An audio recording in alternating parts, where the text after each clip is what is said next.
देखिए, अब मैं हर बार ये कहना पड़ता है कि भाई अलग अलग पार्टियों के प्रवक्ताओं का काम है अपनी पार्टी का बचाव करना, दूसरे पर हमला करना, तो वो हो रहा है।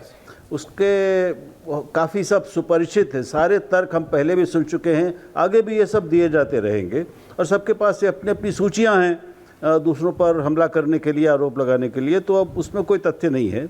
मोटी बात यह है, अगर हरियाणा की जैसे बात वहाँ से शुरू की थी हमने, तो ये बात तो बिल्कुल ठीक है, और ये कि भाजपा विरोधी वोटों को काट कर आम आदमी पार्टी कांग्रेस के ही कोई नुकसान पहुंचाएगी, ये बिल्कुल साफ साफ है, इसमें कोई किंतु परंतु की गुंजाइश नहीं है।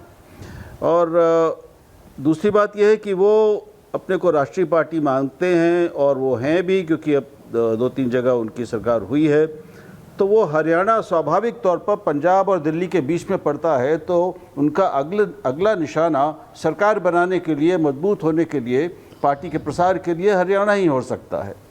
पिछले चुनाव में उनको अपनी आशाओं से बहुत ही कम सफलता मिली है, इस बार भी कोई बहुत उल्लेखनीय मिलेगी ऐसा मुझे नहीं लगता। दूसरी समस्या ये है कि जो इस पूरे इंडिया गठबंधन की समस्या है कि उसके अलग अलग प्रदेशों के स्तर पर जब आता है मामला, तो उसके आपसी अंतर विरोध और विरोधाभास और परस्पर हित इतने टकरावते हैं एक दूसरे से कि वहाँ पर दोनों का फायदा भी हो जाए, गठबंधन का भी फायदा हो जाए और किसी को नुकसान भी ना हो, ये असंभव जैसी स्थिति है। तो ये दुविधा, ये असमंजस हमेशा इस गठबंधन के साथ रहने वाला है, पहले दिन से है, वो अंत तक रहेगा। इसलिए हम, चाहे आप बंगाल का उदाहरण ले लें, आप महाराष्ट्र का उदाहरण ले लें, आप कहीं और का उदाहरण ले लें, हरियाणा, पंजाब, सब जगह यही स्थिति है। बोलिए अनुराग जी, बोलिए। 2 चुनावों के नतीजे चल ही रहे हैं। सुधांशु जी ने एक अच्छी बात बोली, सुधांशु जी ने एक अच्छी बात बोली, 30-30 साल से परिवार का एक सेकंड अनुराग जी, सत्ता में है। देखिए जनता, अनुराग जी एक सेकंड, राहुल जी को 30-35 साल से जनता, सुनिए 30-35 साल से सुन रहा हूं अनुराग जी, रिलैक्स। लगातार वो आदमी भाई सीनियर 28 मिनट उन्होंने वेट किया, प्लीज रिलैक्स, सुन रहा हूं, आप लिंक पे हैं इसलिए डिले है। Rahul ji please complete. Thank you sir.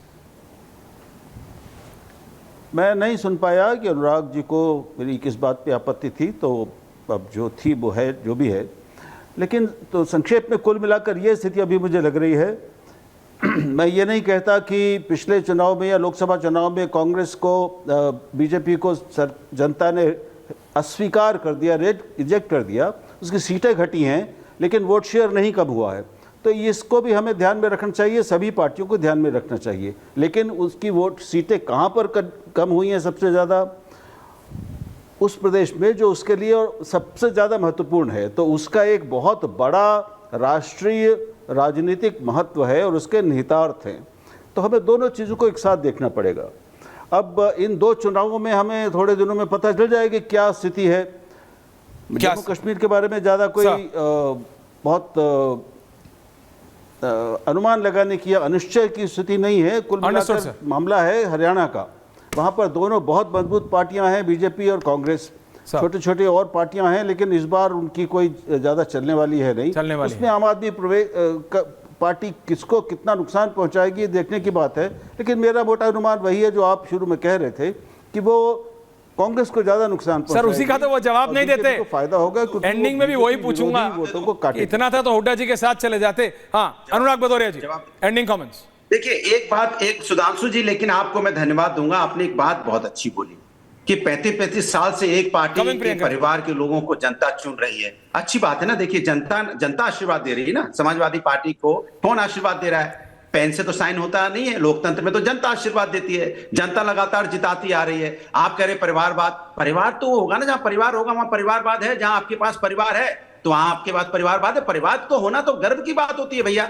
चाचा, मौसा, नाना, फूफा, बेटा, बेटी, तो परिवार होगा तो गर्व की बात है। ऐसे ये कोई बुराई की बात तो है नहीं। जहां आपके यहाँ जिनके पास परिवार है उनके बच्चे देख लीजिए, अनुराग ठाकुर से लेके, सिंधिया फैमिली से लेके, राजनाथ सिंह से लेके, आदरणीय कल्याण सिंह से लेके, और जो अपने एलआई दल है, चाहे अपना दल हो, चाहे वहां पे राजभर जी हो, चाहे आप शिवसेना के साथ हो, सबके परिवार के लोग ही है ना। चौटाला जी के साथ भी आपने सरकार बनाई, पीडीपी के साथ भी आपने सरकार बनाई थी, अकाली दल के साथ भी आपने सरकार बनाई थी। सब तो परिवार की ही पार्टी तो मानी जाती है। आपके हिसाब से इनके साथ तो सरकार बना ही चुके हो आप। तो सवाल यह है कि आप अपनी सुविधा के अनुसार परिवार डिसाइड करते हो, ये चिंता की बात है। इसलिए आप एक चीज मान के चलिए, उत्तर प्रदेश में जो आप बता रहे थे आप तमिलनाडु की बात करेंगे, आप हिमाचल की बात करेंगे, तेलंगाना की बात करेंगे, लेकिन उत्तर प्रदेश में नहीं बताएंगे कि इनकाउंटर के लिए काउंटर वाला इनकाउंटर तो पहली बार देखने को काउंटर मिला वाला है। इनकाउंटर। और प्रियंका दूसरी जी, बात कह रहे थे कि प्रियंका जी, प्रियंका जी, प्रियंका जी, नहीं, 2 सेकंड। और आप कह रहे थे कि शराब की नीति में सब जेल गए।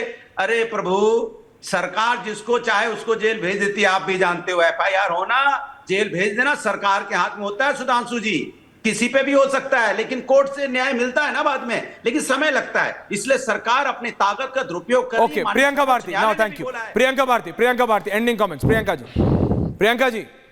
अभी त्रिवेदी जी बोल रहे थे कि ये जेल गए, ये घोटाला किया। अभी रंगनाथ मिश्रा तो याद होंगे ना, बसपा के लीडर, 5 करोड़ से ज्यादा एसेट की बात कर रही थी। ईडी उनको पकड़ने के लिए गई 2019 में, 20 में उन्होंने भाजपा ज्वाइन किया और फिर 22 में उनको क्लीन चिट मिल गई। तो इसके बारे में बात ही नहीं करते। अब आप यादवों की बात कर रहे थे, लीडरशिप की बात कर रहे थे। RSS में पता है ना, पिछले सालों से आज तक एक भी दलित कोई हेड नहीं बन पाया है, कोई नहीं बन पाया। चित्पावन ब्राह्मण आप भी नहीं बन पाएंगे। त्रिवेदी जी, द्विवेदी, त्रिवेदी, चतुर्वेदी, कोई नहीं। वहां भी चित्पावन देखा जाएगा। तो जहां से आ रहे हैं वहां जाकर के क्रांति कीजिए, बदलने की बात कीजिए। समाजवादियों के ऊपर तो हाथ न लगाइए, वरना कहीं के नहीं रहेंगे आप लोग। हम लोग तो नारा ही लगाते हैं, जिसकी जितनी संख्या बारी उसकी उतनी हिस्सेदारी, और उसका भी अभी आपको समय देखने को मिलेगा। कमजोर हुए हैं आप लोग और खत्म भी हो जाएंगे अगर हमारा अधिकार मांगने की कोशिश करेंगे और हर जगह से आरक्षण को आप समाप्त करने की कोशिश करेंगे, consciously. Okay Priyanka ji, Sanjeev Jha ji, ending comment. Sanjeev ji, Sudhanshu ji, and then your counter final. Sanjeev ji. देखिए, मैं बार बार एक बात कहूँगा कि अभी मैं सुन रहा था कि कांग्रेस का वोट कटेगा, इसका वोट कटेगा। एक बात बताइए, दिल्ली में हम चुनाव लड़ रहे थे भाई, 32 सीट भारतीय जनता पार्टी की थी और 3 पे सिमट गई थी। किसका नुकसान हुआ था? तो मुझे लगता है कि मैं बार बार एक बात समझिए, हमने चाहे दिल्ली हो या पंजाब हो या और अन्य कई स्टेट हो, जहां लोग मुझे वोट कर रहे हैं वो उम्मीद को वोट कर रहे हैं। और वोटर, आप ये अहंकार में कोई भी पार्टी ना रहे कि ये सेक्शन हमारा और किसी का नहीं रहेगा। मुझे लगता है कि जनता, इस देश की डेमोक्रेटिक जो वैल्यू बहुत मजबूत है, तो जो उम्मीद देगी जनता उसके साथ खड़ी रहेगी। हमने उम्मीद दिया, हमारे साथ लोग खड़े रहे हैं और इसीलिए मैं से मैंडेट मिला है। और मैं बार बार कह रहा हूँ कि जब मैं जा रहा हूँ हरियाणा में, तो हम हरियाणा के एक एक घर जाके लोगों को कह रहे हैं कि आपके बच्चों को भी अच्छी शिक्षा मिलनी चाहिए। पता लग जाएगा संजीव जी, क्वालिटी स्वास्थ्य की सुविधा किसके कितने कट रहे हैं, सब पता लग, फ्री मिलनी चाहिए, पॉइंट टेकन मिलनी चाहिए, रोजगार के अवसर मिलने चाहिए। Okay, Sudhanshu Trivedi, from Anurag Bhadauria to Sanjeev Jha, और प्रियंका जी की भी बात सुनी आपने। Final counter Sudhanshu ji. देखिए, अनुराग जी को ध्यान ही नहीं रहता, कहते 35 साल से जनता आशीर्वाद दे रही थी। भैया 1989 दिसंबर में भाजपा के समर्थन से चुन के आए थे। उसके बाद जब हम लोगों ने समर्थन वापस ले लिया तो कांग्रेस का समर्थन लिया, और 93 में मिले मुलायम काशीराम आए थे। कहाँ आपको बहुमत मिला था? एक बार मिला 2012 में, और मिला मुलायम सिंह जी के नाम पे, और जैसे ही परिवारवाद किया अगली बार बना दिया अखिलेश जी को, अगली बार 57 पे आ गए। कहां जनता ने आशीर्वाद दिया मेरे भाई? हवा में मत बोला करिए, जो यथार्थ है वो बात बोला करिए। वो सबको ये बात पता है। और आप एक ऐसी पार्टी है जो भाजपा, कांग्रेस, कम्युनिस्ट, बसपा सबसे समर्थन ले चुका है। ऐसा कोई बचा नहीं जिसको सपा ने ठगा नहीं।